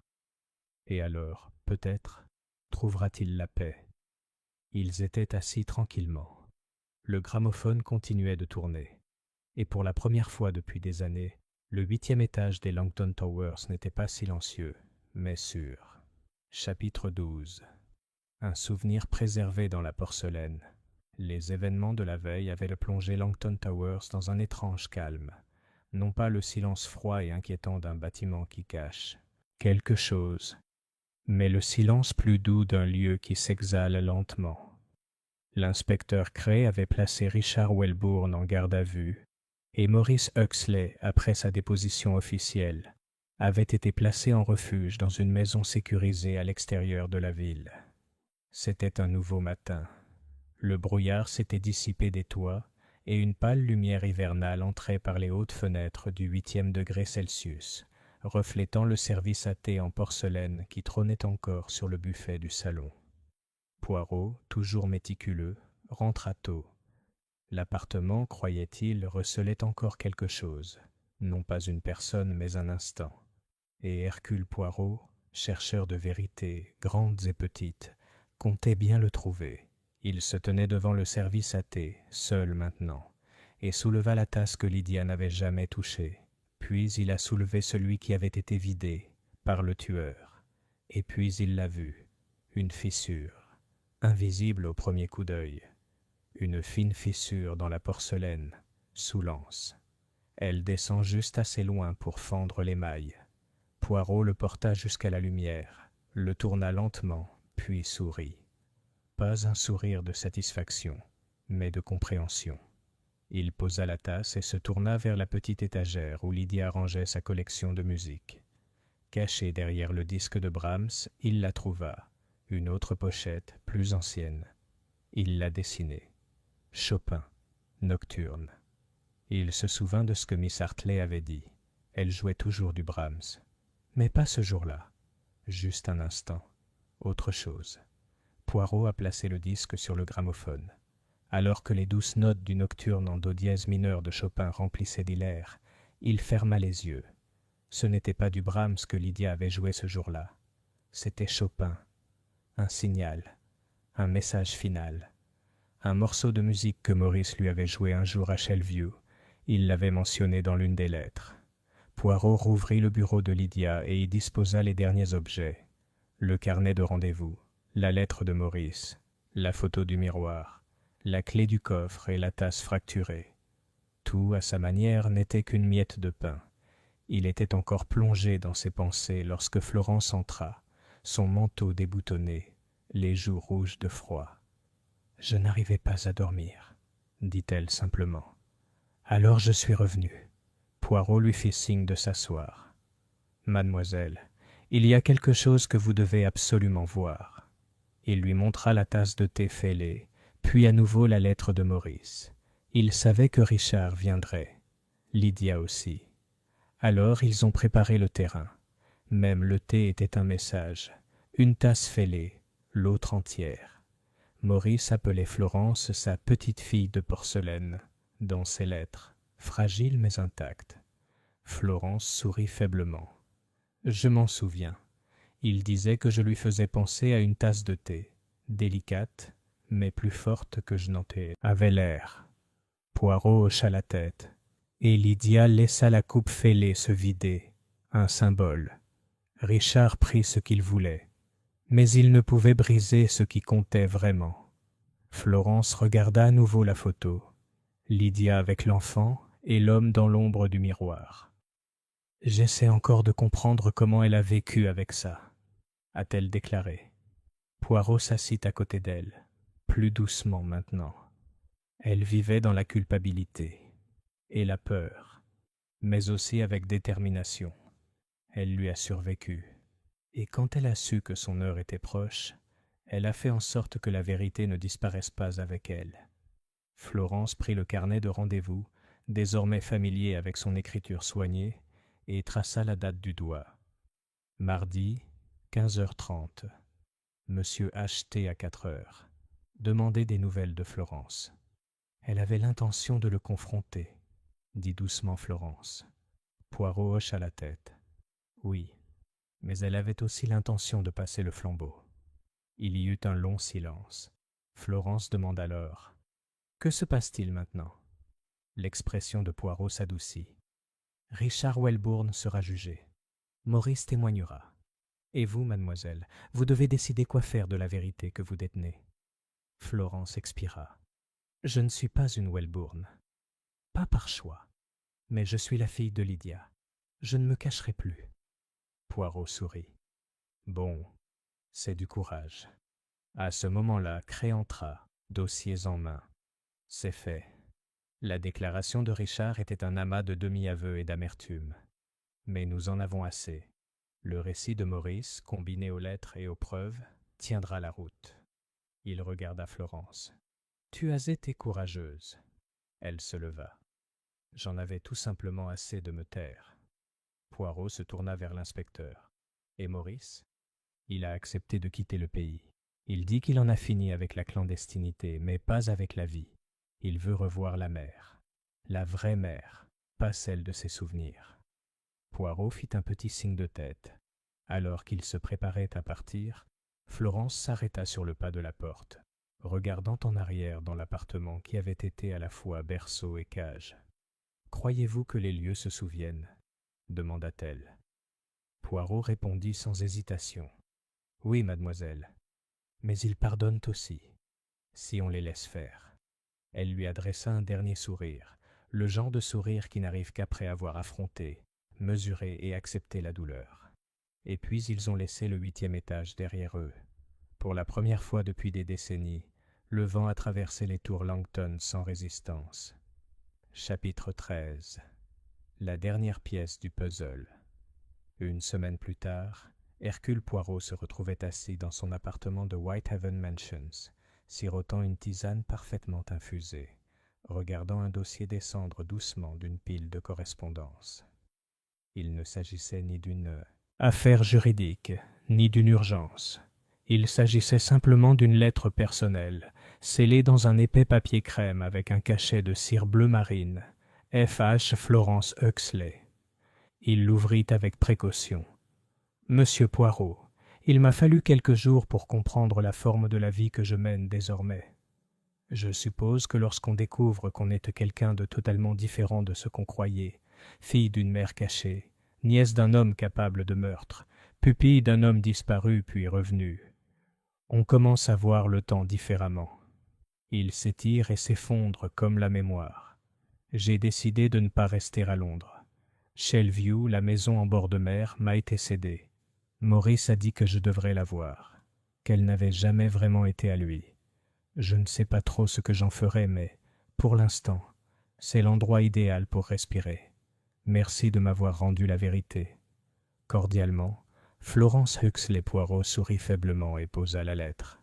Il restait une trace d'encre au bout de ses doigts, et le poids du papier lui rappelait les anciennes confessions, et la façon dont les secrets des femmes étaient toujours plus lourds que ce que les hommes croyaient. Un coup interrompit ses pensées. L'inspecteur Cray entra sans cérémonie, portant une enveloppe scellée et son air habituel d'irritation à peine dissimulé. « J'ai pensé que vous voudriez voir ça, » dit-il en déposant l'enveloppe sur la table de chevet de Poirot. « Ça vient de l'aile psychiatrique de Holloway. »« Richard ?» demanda doucement Poirot. Cray hocha la tête. « Il n'est pas apte à être jugé. » Physiquement, il s'est rapidement détérioré. Apparemment, des années de clandestinité et de culpabilité ne lui conviennent pas. Il parle pourtant. Il griffonne des souvenirs, des divagations surtout. Mais il y a un passage que j'ai pensé que vous apprécieriez. Il déplia une transcription et lut. Elle a toujours su. Même enfant, Florence avait le regard de ma sœur, cette façon de voir à travers les murs. Lydia n'était jamais très douée pour mentir. Elle avait le cœur d'une poète, pas d'une conspiratrice. Mais elle a joué son rôle jusqu'au bout. Je lui ai dit que la vérité ne la sauverait pas, que même la porcelaine se brise. Cray secoua la tête. Il se faisait des illusions. Mais il savait que c'était fini. Poirot joignit les doigts. Et pourtant, ce qui me fascine, ce n'est pas la confession, mais la métaphore. La porcelaine se brise, comme il comprenait peu la véritable force de ce qui est délicat. Cray replia le journal, et Maurice partit, discrètement. Un bateau de Douvres à Calais.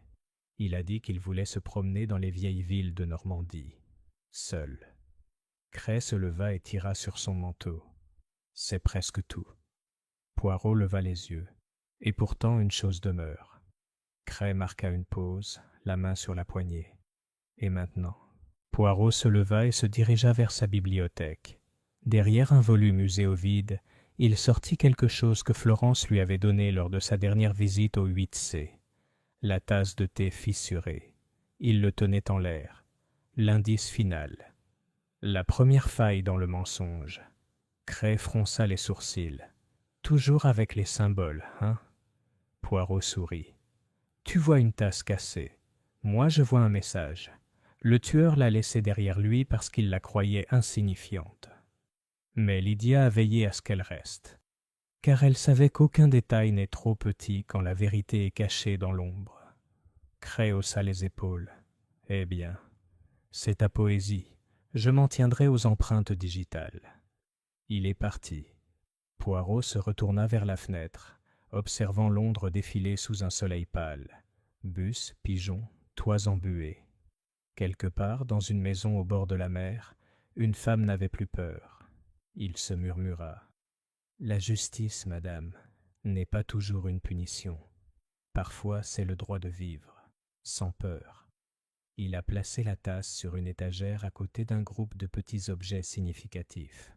Un fragment de lettre, un bouton en laiton, une seule carte à jouer. Et maintenant, une tasse en porcelaine. Chacun d'eux est un cas, un souvenir, une vie changée. Et puis, avec sa précision habituelle, Hercule Poirot s'assit une fois de plus, croisa les jambes et prit son livre.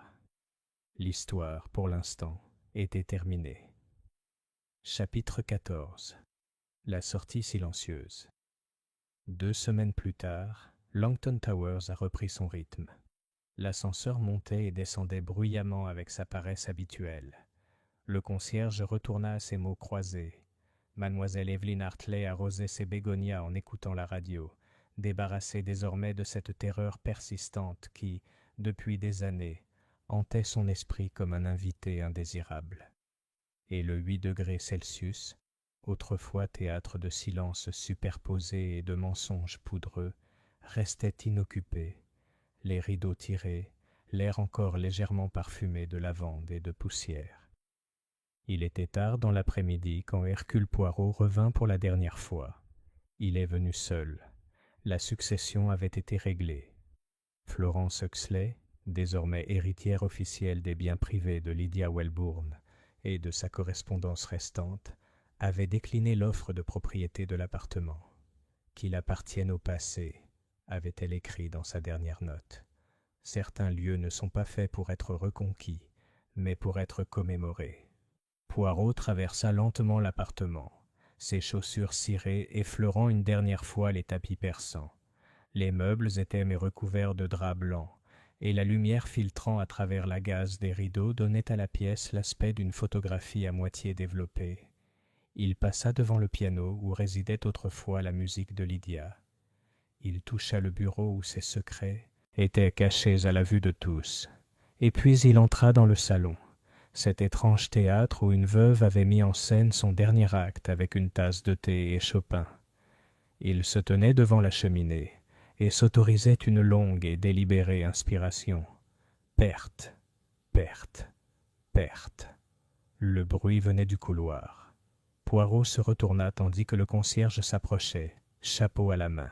« Excusez-moi, monsieur Poirot, il y a quelqu'un en bas qui vous demande. » Poirot pencha la tête. « Vraiment? Qui? » Elle a dit que son nom était Estelle Kingsley. Poirot haussa légèrement les sourcils. La femme au parfum de secret. Il suivit l'homme jusqu'au hall où Estelle se tenait près de l'annuaire aux lettres de laiton, enveloppée dans un châle de zibeline malgré le temps doux. « Ah, monsieur Poirot, dit-elle d'une voix toujours aussi posée, je pensais vous trouver ici. Vous avez tendance à vous attarder au dernier moment. » Poirot s'inclina légèrement. « Et vous, madame, vous avez tendance à apparaître juste avant eux. » Elle sourit. « Très bien. On marche ?» Ils flânèrent dans Hyde Park, les feuilles maintenant jaunies et tombant comme des souvenirs. Estelle le suivait, les mains gantées jointes. « Je pensais que tu devrais savoir, » dit-elle après un long silence. « J'ai reçu une lettre de Lydia, cachée de la poste de la veille de sa mort. » Poirot la regarda. L'expression d'Estelle changea. « Elle m'a demandé de m'occuper de Florence, de l'aider en cas de problème. Pas financièrement, mais émotionnellement. » Elle écrivit « Estelle a toujours su la valeur des masques, mais elle n'oublie jamais les visages qui se cachent derrière. » Poirot hocha doucement la tête. « C'est un compliment et un fardeau. Elle m'a aussi envoyé autre chose, ajouta Estelle, une copie de son testament. Florence a été désignée héritière, bien avant tout le monde. Elle avait tout planifié, chaque détail. Oui, dit Poirot, même son silence était délibéré. Ils s'arrêtèrent près de la serpentine. Des canards dérivaient paresseusement à la surface, l'eau argentée par le soleil bas. Estelle se tourna vers lui. « Tu crois que Lydia savait qu'elle allait mourir ?»« Je crois qu'elle a invité la mort à prendre le thé, » répondit Poirot. « Mais elle a veillé à ce que la vérité soit servie en premier. » Estelle soupira. « Alors elle était plus courageuse que nous ne l'imaginions. » Poirot lui offrit son bras et elle le prit. Lorsqu'ils arrivèrent aux portes, elle s'arrêta. « Une dernière chose, » dit-elle d'une voix plus basse. « Tu crois que Florence ira bien ?» Poirot ne répondit pas immédiatement. Il regarda vers l'est, comme s'il voyait au-delà de la ville, au-delà de la grisaille et du sable, vers la mer. « Elle est la fille de la douleur et de la poésie, » dit-il enfin. « Mais elle est plus forte que les deux. Elle n'oubliera pas, mais elle ne sera pas brisée. » Estelle sourit, non pas de triomphe, mais de quelque chose de plus ancien, de plus triste et de plus sage. « Au revoir, monsieur Poirot. » Il s'inclina. « Adieu, madame. » Ce soir-là, de retour à son appartement, Poirot replaça la tasse de thé fêlée sur l'étagère, à côté d'une violette pressée provenant du coffre, et d'une photographie granuleuse d'un miroir qui avait autrefois abrité un fantôme. Puis il s'assit à son bureau, prit une nouvelle feuille de papier et commença à écrire. Dossier. Lydia Welbourne, décédée. Emplacement. Langton Towers, 8C. Date de l'incident. 7 novembre. Meurtrier. Richard Welbourne. Moyen. Poison. Coercition psychologique. Peur générationnelle. Motif. Honte, contrôle. Obsession de l'héritage survivante. Florence Huxley. Fille, témoin, renaissance. Il s'arrêta. Et en dessous, il a ajouté « Note. Parfois, la justice n'est pas un tribunal. C'est une pièce fermée à clé, enfin ouverte. Une coupe pleine. Une vie qui peut recommencer. » Il a mis son stylo sur le capuchon. Et Hercule Poirot, le petit homme aux moustaches pointues, à l'esprit méticuleux et au grand cœur, se pencha en arrière sur sa chaise et ferma les yeux. Pour la veuve du 8e étage, l'affaire était terminée. Mais pour Florence Huxley, cela ne faisait que commencer.